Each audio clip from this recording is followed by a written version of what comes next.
Hello guys, मैं पोकेसेन से और आज की वीडियो में बात करने वाला हूँ 10 ऐसे पोकेमॉन्स के बारे में जिनको इवॉल्व करने के लिए आपको उनको ट्रेड करना पड़ता है ना। पोकेमॉन इवोल्यूशन को लेकर मैंने बहुत सारे वीडियो बनाए जिसमें मैंने डिफरेंट इवोल्यूशन मेथड्स के बारे में बात की है। मैंने जेंडर इवोल्यूशन के बारे में बात किया अपने एक वीडियो में, अगर आप लोग ने अभी तक वो नहीं देखा है तो जाके देख लो। उसमें मैंने ऐसे पोकेमॉन की बात की थी जिनको इवॉल्व करने के लिए उनका जेंडर मैटर करता है। बट आज की वीडियो में मैं ऐसे पोकेमॉन्स के बारे में बात करने वाला हूँ जिनको इवॉल्व करने के लिए उनको ट्रेड करना पड़ता है। ना ट्रेडिंग एक बहुत ही पॉपुलर कंसेप्ट है पोकेमॉन की गेम्स में, जो कि आई थिंक धीरे धीरे थोड़ा कम होते जा रहा है, क्योंकि पहले ऐसे काफी सारे पोकेमॉन होते थे जिनको इवॉल्व करने के लिए आपको उनको ट्रेड करना पड़ता था। बट अभी ये कंसेप्ट थोड़ा धीरे धीरे फेड अवे हो रहा है, बिकॉज रिसेंट के कुछ गेम में हमें ज्यादा ट्रेड इवोल्यूशन पोकेमॉन देखने को नहीं मिले। लेकिन पहले ऐसे काफी सारे पोकेमॉन थे जो ट्रेड से इवॉल्व होते थे। आज मैं उन्हीं में से 10 पोकेमॉन के बारे में बात करने वाला हूँ। बट इससे पहले कि मैं वीडियो स्टार्ट करूँ, अगर आप लोग ने अभी तक मेरे चैनल को सब्सक्राइब नहीं किया है तो कर दो, बिकॉज मैं ऐसी पोकेमॉन के अमेजिंग कंटेंट लाता रहता हूँ। सो बिना किसी और बातचीत के साथ चलिए इस वीडियो की शुरुआत करते हैं। फर्स्ट हम जिस पोकेमॉन के बारे में बात करने वाले हैं वो है साइथर। साइथर ये जो पोकेमॉन है एक फैन फेवरेट पोकेमॉन है। इस पोकेमॉन की टाइपिंग है बग और फ्लाइंग। मुझे बचपन से ये पोकेमॉन बहुत ज्यादा पसंद है बिकॉज ये बहुत ही कूल दिखता है। जेन 1 में तो इस पोकेमॉन के पास कोई इवोल्यूशन था नहीं, लेकिन जेन 2 में इसको एक इवोल्यूशन मिला जो कि था सिजोर, जो कि आई थिंक साइथर के लेवल का ही कूल है। साइथर से सिजोर में इवॉल्व होने के बाद उसकी टाइपिंग बग और स्टील हो जाती है। लेकिन अगर आपको साइथर को इवॉल्व करना है तो आप सिंपली लेवल अप करके उसको इवॉल्व नहीं कर सकते। आपको उसको एक आइटम देनी पड़ेगी जिसको देने के बाद वो इवॉल्व होगा, और वो आइटम है मेटल कोट। मेटल कोट भी देने के बाद वो सिंपली इवॉल्व नहीं हो जाएगा, आपको उसको ट्रेड करना पड़ेगा, और ये ट्रेडिंग के प्रोसेस के बाद आपका साइथर सिजोर में इवॉल्व हो जाएगा।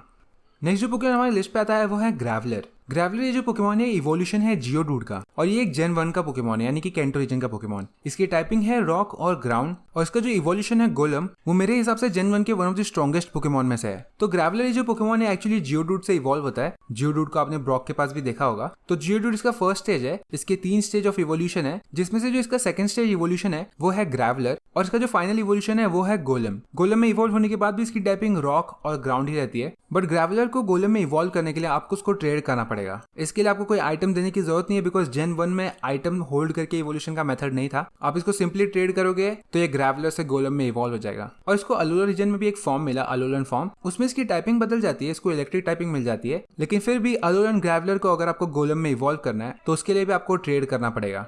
नेक्स्ट जो पोकेमॉन हमारी लिस्ट पे आता है वो है पॉलीवल और स्लोपोक। इन दोनों को मैंने इस लिस्ट पे एक ही साथ इसलिए रखा है बिकॉज इनको इवॉल्व करने का तरीका सेम है। पॉलीवल और स्लोपोक दोनों ही जेन 1 के पोकेमॉन है, और इन दोनों के ब्रांच इवोल्यूशन है, यानी कि ये दो पोकेमॉन दो अलग पोकेमॉन में इवॉल्व हो सकते हैं। पॉलीवल के केस में वो पॉलीटोड या तो पॉलीरैथ में इवॉल्व हो सकता है, और स्लोपोक के केस में वो स्लोब्रो या स्लोकिंग में इवॉल्व हो सकता है। तो पॉलीवल को अगर पॉलीरैथ में इवॉल्व करना है तो उसके लिए आपको सिर्फ उसको वाटर स्टोन देना पड़ेगा। लेकिन अगर आपको अपने पॉलीवल को पॉलीटोड में इवॉल्व करना है तो आपको उसको किंग्स रॉक देना पड़ेगा होल्ड करने के लिए। उसके बाद आपको उसको ट्रेड करना पड़ेगा, तब जाकर वो पॉलीटोड में इवॉल्व होगा। स्लोपोक के केस में भी ऐसा ही है। अगर आपको उसको स्लो किंग बनाना है तो आपको उसको किंग्स रॉक होल्ड करने को देना पड़ेगा, और उसके बाद आपको उसको ट्रेड करना पड़ेगा, और इसी वजह से ये दोनों पोकेमॉन इस लिस्ट पे है।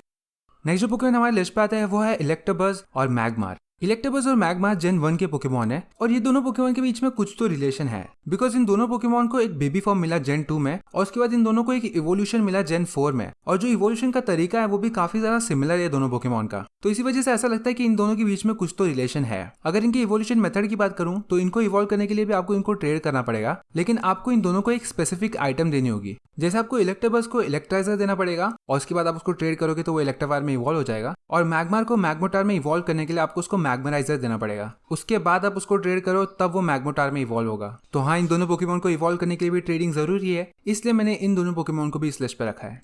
नेक्स्ट जो पोकेमॉन हमारे लिस्ट पे आते हैं वो है अलakazam और गेंगार। ये दोनों पोकेमॉन जेन 1 के आइकॉनिक पोकेमॉन है, और बहुत ही लोगों के फेवरेट पोकेमॉन भी है। इनफैक्ट मुझे गेंगार बहुत ज्यादा पसंद है, वो मेरे फेवरेट पोकेमॉन में से है। एक चीज मुझे बहुत ज्यादा सरप्राइजिंग लगी कि अलakazam अभी तक पोकेमॉन यूनाइट में नहीं आया, जो कि मुझे थोड़ा गलत लगा, बिकॉज अलakazam भी बहुत ज्यादा पॉपुलर पोकेमॉन है, और आई थिंक गेंगार को लाया था तो अलakazam को भी लाना चाहिए था। और जिस हिसाब से गाड़ियों परफॉर्म कर रहा है पोकेमॉन यूनाइट में, आई एम डेफिनेटली श्योर कि अलakazam भी एक बहुत ही पावरफुल पोकेमॉन होता। बट हाँ, इन दोनों पोकेमॉन में इवॉल्व करने के लिए भी आपको इनको ट्रेड करना पड़ेगा। मतलब आपको गेंगार और अलakazam को नहीं ट्रेड करना है, आपको ट्रेड करना पड़ेगा कडाबरा और हाउंटर को। अगर आप अपने कडाबरा को ट्रेड करते हो तो वो अलakazam में इवॉल्व हो जाएगा, और अगर आप अपने हाउंटर को ट्रेड करते हो तो वो गेंगार में इवॉल्व हो जाएगा।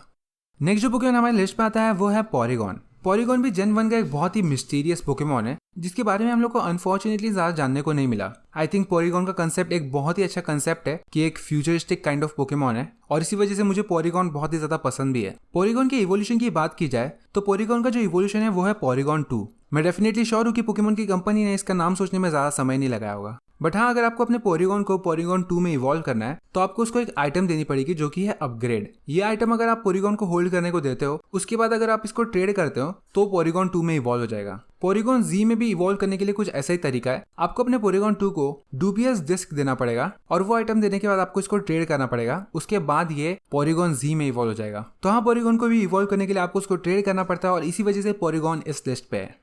नेक्स्ट जो पोकेमॉन हमारी लिस्ट पे आता है वो है सीड्रा। सीड्रा जो है ये जेन 1 का एक वाटर टाइप पोकेमॉन है। ये इवोल्यूशन है हॉर्सी का। तो हॉर्सी जो है उसका जेन 1 तक सिर्फ एक ही इवोल्यूशन था और वो था सीड्रा, जिसमें इवॉल्व करने के लिए आपको बस उसको लेवल अप करना रहता है। लेकिन जेन 2 में सीड्रा को एक इवोल्यूशन मिला जो कि था किंगड्रा का, जिसमें इवॉल्व होने के बाद उसकी टाइपिंग ड्रैगन और वाटर हो जाती है, जो कि वो टाइम पे बहुत ही अच्छी टाइपिंग थी और इसी वजह से किंगड्रा बहुत ही ज्यादा ब्रोकन था जेन 2 के टाइम पे। तो जो आइटम आपको उसको होल्ड करने को देनी होगी वो है ड्रैगन स्केल। ड्रैगन स्केल आप इसको होल्ड करने को देते हो, उसके बाद आप इसको ट्रेड करो और फिर ये इवॉल्व हो जाएगा किंगड्रा में, जो कि I think one of the most broken Pokemon था। अगर आप जेन 2 का गेम खेल रहे हो तो किंगड्रा डेफिनेटली यूज करके देखना।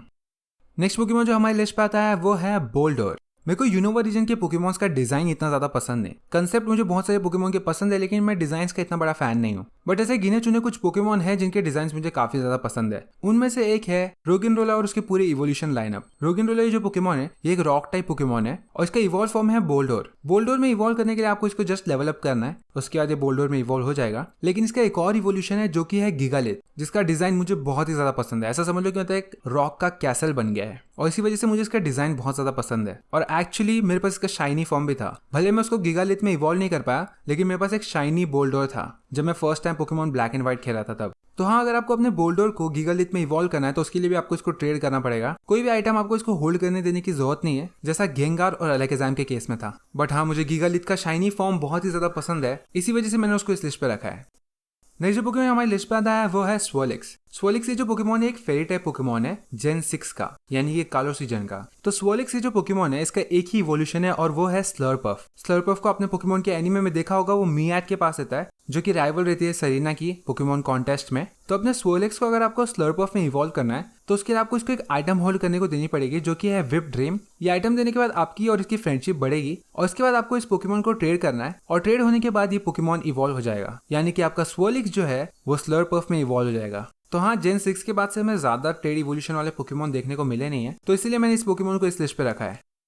अब लास्ट जो पोकेमॉन हमारी लिस्ट पे आता है वो है मचैम्प। अब मचैम्प किसको नहीं पसंद। आई थिंक पोकेमॉन यूनाइट आने के बाद मचैम्प का क्रेज वापस बढ़ गया होगा। बट मुझे याद है अभी भी जब हम लोग पहले पोकेमॉन देखते थे, जब मैं छोटा था, तब मचैम्प एक बहुत ही पॉपुलर पोकेमॉन था बिकॉज वो बहुत ही कूल दिखता है। और सिर्फ मचैम्प नहीं, उसकी पूरी इवोल्यूशन लाइन मुझे बहुत ज्यादा पसंद है। तो मचैम्प जो है ये इवोल्यूशन है मचोक का, और अगर आपको मचोक को मचैम्प में इवॉल्व करना है तो आपको उसको ट्रेड करना पड़ेगा बिना कोई आइटम होल्ड कराए, क्योंकि जेन 1 के जो पोकेमॉन है उनको इवॉल्व करने के लिए ट्रेडिंग आइटम की जरूरत नहीं लगती थी। आई मीन वो पोकेमॉन जिनकी इवोल्यूशन जेन 1 में ही आए थे। जो जेन 2 में आए उनमें से बहुत सारे पोकेमॉन के लिए आइटम की जरूरत पड़ती थी, लेकिन जेन 1 में ऐसे आइटम थे ही नहीं जिनको होल्ड करके आप पोकेमॉन को ट्रेड करोगे तो वो इवॉल्व होंगे। तो हाँ, इसके लिए आपको सिंपल ट्रेडिंग करनी है और उसके बाद आपका मचोक मचैम्प में इवॉल्व हो जाएगा। तो हाँ, मचोक डेफिनेटली इस लिस्ट पे रहना डिजर्व करता है। So that was it for the video guys. I hope कि आप लोग को आज का ये वीडियो पसंद आया होगा। अगर आप लोग को आज का ये वीडियो पसंद आए तो इस वीडियो को लाइक करना और मेरे चैनल को सब्सक्राइब करना। मैं आता रहूंगा इसी पोकेमॉन के कंटेंट्स के साथ। तो तब तक के लिए गुड बाय।